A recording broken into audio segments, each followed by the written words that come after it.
আসসালামু আলাইকুম। আমি এখন বানাবো দারুণ মজার একটা জলপাইয়ের আচার। অনেকটা নর্মাল আচারের মতোই, কিন্তু একটু 19-20 করে তৈরি করা, যার ফলে টেস্টটা যে কতখানি বেড়ে যায় আর ফ্লেভারটা একবার বানালেই বুঝবেন, একদম কেড়ে কেড়ে খাবার মতো। তো আসেন দেখি শুরু করা যাক। তো আমি এখানে 2 কেজি জলপাই গোটাটা ফেলে ভালো মতো ধুয়ে একটা সসপ্যানের মধ্যে নিয়ে নিয়েছি কিছু পানি দিয়ে। এইগুলাকে আমি একটু সিদ্ধ করে নিব। জলপাইগুলা সব সিদ্ধ হয়ে গেছে। এখন আমি চুলাটা বন্ধ করে এগুলাকে পানি থেকে ছেঁকে নিব। একদম দেখেন সিদ্ধ হয়ে গলে গেছে। কিছুক্ষণ পরে ঠান্ডা হয়ে গেলে আমি জলপাইগুলাকে সবগুলাকে এভাবে চটকায় নিব। সব জলপাইগুলাকে আমি কচলায় নিলাম। এখন এর মধ্যে আমি দিব স্বাদ মতো লবণ, প্রায় 2 চা চামচের মতো দিব। বিট লবণও প্রায় 1.5-2 চামচের মতো দিব। ভাঙা মরিচ ক্রাশড পেপার প্রায় 2 টেবিল চামচের মতো দিলাম। আর সরিষা বাটা এটাও প্রায় 2 টেবিল চামচের মতো দিলাম। 2 টেবিল চামচ ভিনেগার, আর দিচ্ছি 1.5 কাপ চিনি। ভালো মতো এগুলাকে মেখে নিব। ভালো মতো মেখে নিলাম। চিনিটা গলে কিন্তু এটা একটু পাতলা হয়ে যায়, অসুবিধা নাই। এখন আমি এগুলাকে রান্নাটা শুরু করব। আমি একটা কড়াইয়ে 2 কাপ সরিষার তেল গরম করে নিছি। এর মধ্যে বড় সাইজের একটা রসুন প্রায় 10-12 কোয়া হবে, ওগুলাকে আমি একটু থেতলায় নিছি। ওগুলা দিয়ে একটু ভেজে নিব। খুব বেশি বাদামি করে ভাজবো না, রসুনটা যাতে জাস্ট অল্প একটু ভাজা হয়। সরষের তেল থেকে ফেনা উঠতেছে, এখনই ফেনাটা চলে যাবে, চিন্তার কারণ নাই। সামান্য একটু ভেজে নিব। হ্যাঁ, একটু রসুনটা হালকা দাগ লাগা শুরু হলেই আমি এটা চুলা থেকে নিয়ে পাশে রেখে দিব। আমি এখানে আধা কাপ চিনি নিচ্ছি। এই চিনিগুলোকে আমি একটু ক্যারামেল করে নিব। আমি একটু বড় কড়াইয়ে নিচ্ছি, কারণ আমার 2 কেজি জলপাই যাতে আটে। এই মিনিট 2-3 মধ্যেই দেখেন আশপাশ দিয়ে গলা শুরু হয়েছে চিনিগুলা। একটু অপেক্ষা করব, আর একটু গলে নিক, আর একটু বাদামি রং ধরে যাবে নাড়ানাড়ি করলেই। নিচের দিকে অলরেডি বাদামি হওয়া শুরু করছে।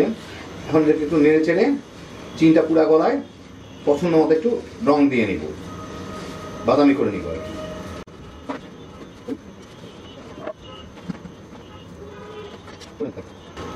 চিনিগুলা গলে পছন্দ মতো বাদামি রং হয়ে গেলেই আমি এর মধ্যে দিয়ে দিব এই জলপাইগুলা।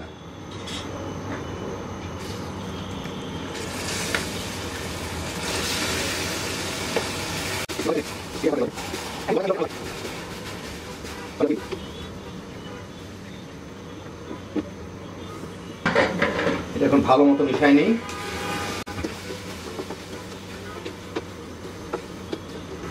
এখন এভাবে মিশাই মাঝারি আছে জাল দিতে থাকবো। জলপাইটা একটু পানি ছাড়বে, কারণ ভিতরে যে চিনিগুলো এখনো গলে নাই, সেই চিনিগুলো গলবে। আর এটা একটু শুকনো হওয়া পর্যন্ত 6-7 মিনিট জাল দিলাম। 6-7 মিনিট জাল দিলাম, অনেকখানি কমে গেছে। এখন এর মধ্যে আমি 2 টেবিল চামচ 5 ফোড়ন আমি আধা ভাঙ্গা করে রাখছি, পাটার মধ্যে একটা ডলা দিছি আর কি, ওগুলা দিয়ে দিব। একই সাথে এই তেলগুলা দিয়ে দিব, তেল আর রসুনগুলা।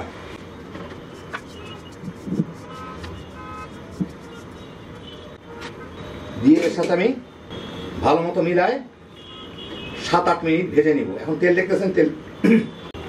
দেখতেছেন, তেলটা কিন্তু একটু পরে আর থাকবে না, এটা চুষে নিবে, এর সাথে মিলে যাবে।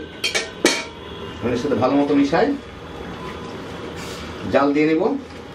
আর 5 ফোড়নগুলো এই তেলের গরমেই ভাজা ভাজা হয়ে ফ্লেভারটা ছেড়ে দিবে। প্রায় 10 মিনিটের মতো ভেজে নিলাম।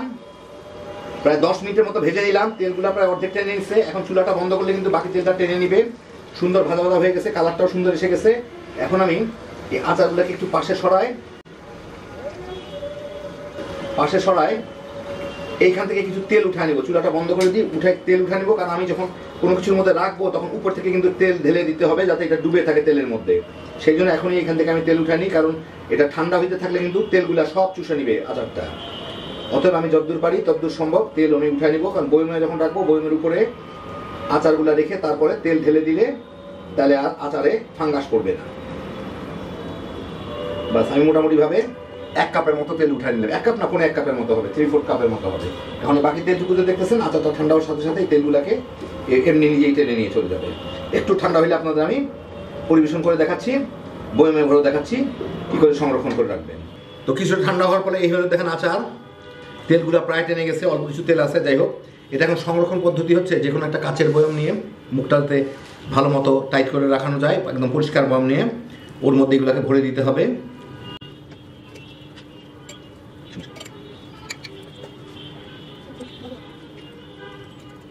খেয়াল রাখতে হবে ভিতরে যাতে কোনো ফাঁপা অংশ না থাকে, না থাকাই ভালো আর কি, থাকলে এখানে ফাঙ্গাস পড়ে যেতে পারে। মুখটা সমান করে দিয়ে এই দিকগুলো ভালো মতো মুছে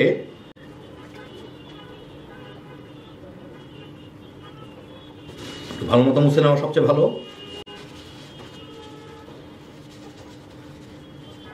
তারপর আমি যে তেলটুকু উঠে রাখছিলাম এই তেলটুকু থেকে কিছু তেল নিয়ে এর উপর ঢেলে দিতে হবে যাতে এটা তেলের নিচে ডুবে থাকে।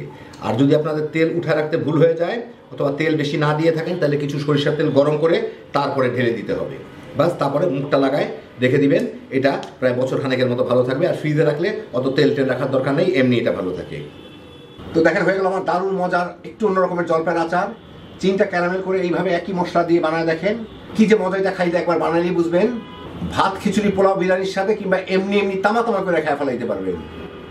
একদম অল্প ঝামেলায় হ্যাপি জোশের একটা আইটেম। আল্লাহ আপনাদের সবাইকে ভালো রাখুন, সুস্থ রাখুন, নিরাপদে রাখুন। ইনশাআল্লাহ বেঁচে থাকলে আবার দেখা হবে। ফি আমানিল্লাহ।